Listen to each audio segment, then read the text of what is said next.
Очередь во Владикавказские детские сады составляет 8 тысяч детей. Зачастую она подходит уже тогда, когда ребенок идет в школу.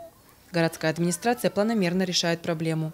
В 3 детских садах Владикавказа после капитального ремонта открыли дополнительные группы. Вот уже 5-й год по инициативе мэра Сергея Дзантьева реализуются программы по обеспечению детей местами в дошкольных учреждениях.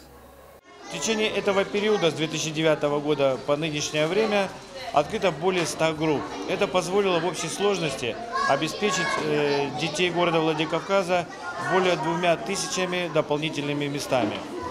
В рамках реализации данной программы в июле 2014 года планируется открытие нового детского сада на 120 мест в 31-32 микрорайоне. За лето текущего года планируется сократить очередь в детские сады на треть. На первом этапе отремонтировали закрытые аварийные группы, на втором задействовали свободные помещения. На сегодняшний день практически 100% площади детских садов используются по назначению. Ангела Кубалова, Фатима Макиева, Алла Венедиктова, Осетия ТВ.